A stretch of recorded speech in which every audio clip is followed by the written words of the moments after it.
Thanks a lot, Doug, and thanks, Becky, for that excellent description of what's going on. That helps me a lot when you talk about that. If you look at your program, part of the topic for this panel was, will we be singing a different tune in June? That's a great way to describe it, if you think about it. If you go back to 2018, yeah, we were singing a tune. Maybe we weren't all singing the same tune, but the tune we were singing was the blues. It was a rough year. We really struggled.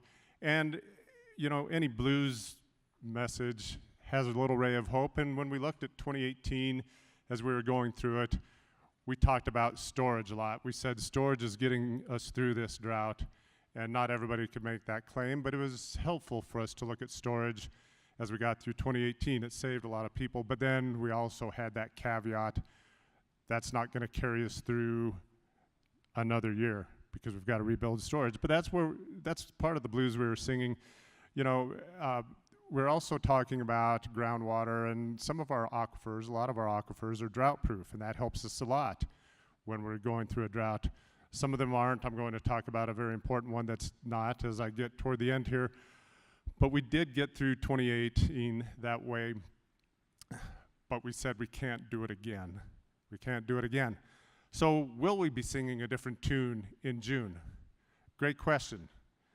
We don't want to sing the blues, but when we ask ourselves that question, it gets a little bit confusing because it's such a multifaceted question when we think about it. I think about last Thursday morning, a week ago Thursday morning, I left Denver for a meeting in Glenwood, and I decided to leave a couple hours early, which ended up being right on time, because remember what was going on last Thursday morning. And as I drove out of Denver, all I can say is everything was white. The road was white. The mountains on the side were white. The air was white. The visibility was so low. And I thought, this simplifies things a lot. Next Thursday, I'm going to be able to stand in front of everyone and say, we're good. And then there would be applause, and I would sit down. But that did not happen. As I was driving from Vail to Eagle, and this is just quite literally what happened, as I'm driving on snowpack and ice and low visibility. Literally 2 miles later, I was on dry road. Well, that was a stark reminder of the way it happens in Colorado for us. So I wasn't so excited after all. And then Monday morning, as I was driving from the south end of the metro area up here for the CWCB meeting, same sort of experience, if you all recall your commute or your choice to not commute Monday morning. Same thing, snow everywhere, wow. And we got here to the CWCB meeting, and we were looking out on the patio, looking on the picnic benches, where the snow was 10 to 12 inches high. And we're getting that feeling again. But then Russ George in his talk reminded us, people, don't be fooled. This is Colorado. And remember what can happen and what cannot happen in just a short amount of time. So we have to be careful about singing too happy of a tune right now. But what tune can we sing? Again, it's multifaceted, because first we turn to snowpack, and we look at the way snowpack is right now. And you all have seen the graph. I decided I'd be the one to not put up charts and graphs. You all have seen the map with the brown and orange and yellow enough in the last few days, so I won't put that in front of you. But it's starting to look good, at least for snowpack. It's starting to look good when you see those graphs. But it's early. But snowpack in and of itself is multifaceted. Where is it really occurring? Is it occurring in the parts of the state we need it? Is there dust on the snow? Because we know what that does. That can impact the way the snow runs off. What is the elevation of that snow? Where is it occurring? We have that to worry about. But it's not just the snowpack, of course. Temperatures. What about the spring temperatures in the high country that could cause that snow melt to occur more quickly? What about the temperatures as we work through the irrigation season and the crops are really struggling in the heat? We have to worry about that. What about the rain as we get later in the season? Is it occurring in the high country? Is it occurring out on the plains? What about, is it hitting the impervious areas of our urban areas and creating runoff? So we can consider rain, but it's multifaceted in and of itself. What storage did we come into the water year with? Well, not great. If we look around the basins, if we look at our Swazi report from November 1st, it was not that great. We had okay numbers in the northeast and the southwest part of the state, even better numbers from the northwest and the southeast part of the state.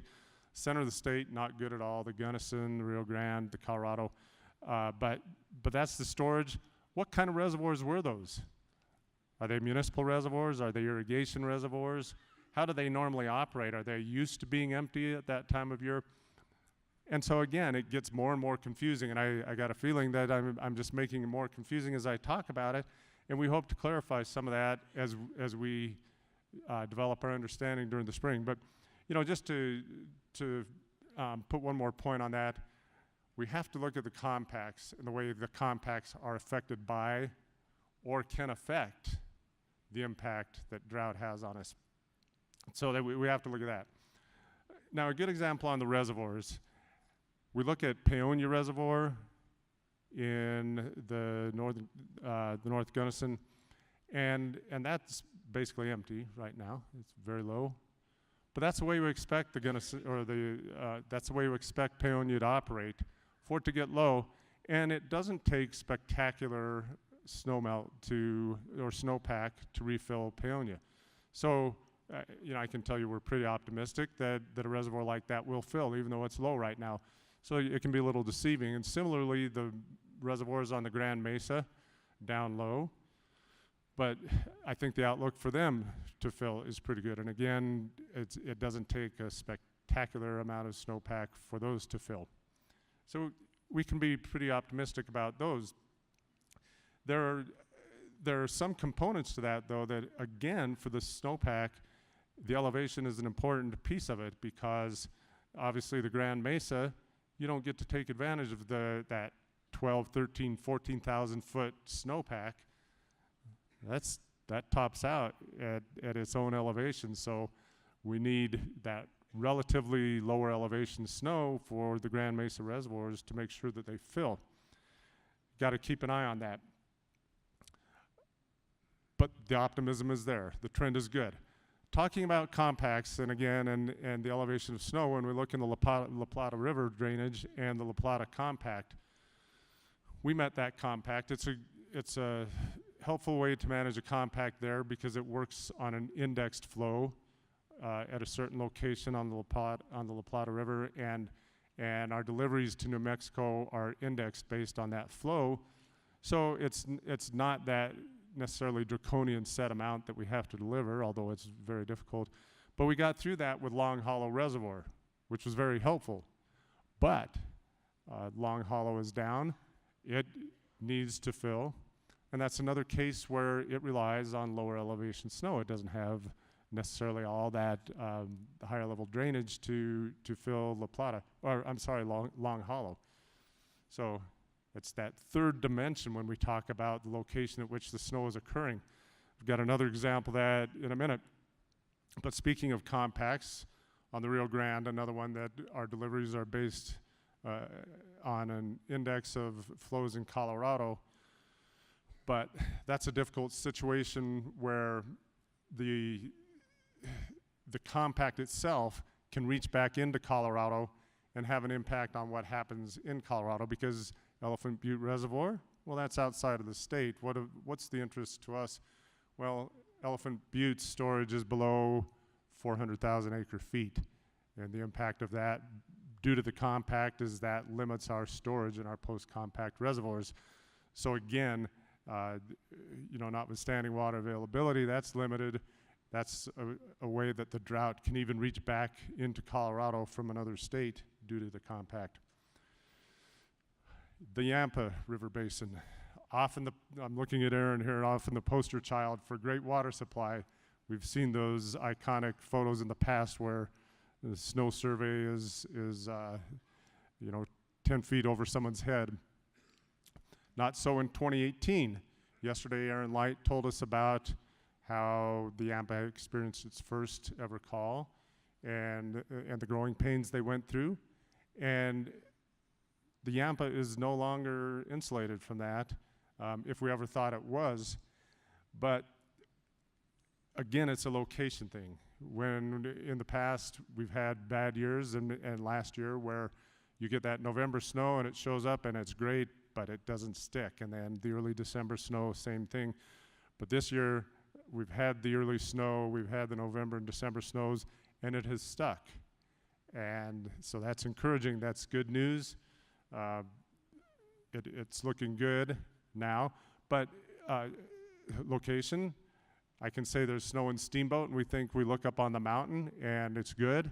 There's lots of snow, but there's snow in the city, and that's very important. It's a little bit surreal for those of us that have lived in Colorado for a long time to drive into Steamboat in a bad year, and you're there in January or February, and you don't really see snow on the streets and sidewalks, and we're just not used to seeing that. It can cause us a lot of concern. Not so much this year. Division 5, the Colorado River Basin, reservoirs are looking good for filling. Maybe not quite there for necessarily Granby or Green Mountain, but we'll be optimistic. And again, we have reason to be optimistic. We feel reason to be optimistic. So we'll continue to keep our eye on those areas. South Platte Basin. I had a chance to talk to Jim Yon, and I always like to ask him, what are your reservoirs looking like on the lower South Platte? These are the reservoirs on the plains that fill during the late fall and winter, and on into the spring, maybe just a little bit. And those reservoirs on the lower South Platte, on the plains, are full. I asked Jim, of course, about North Sterling. That's his reservoir, and he said, we're not there yet, but it looks good. And so we're looking good on the South Platte. But then again, we're talking about in the winter on the lower part of the river. And so what does that mean as far as our snowpack for other uses in the South Platte, municipal supplies, et cetera? It's about that location. It's about the type of reservoir. It's about the snow and where it's occurring. Last thing I want to touch on is, again, how this gets to be so multifaceted and not simple to look at. I talked about our aquifers in Colorado being, in many cases, somewhat drought-proof, at least on the short term. When we think about Denver Basin aquifers, when we think about our alluvial aquifers on the Arkansas and the South Platte, one bad year does not impact those aquifers so much. The Ogallala Aquifer, of course, we have a very legitimate long-term concern about that, but that's not impacted by the drought immediately.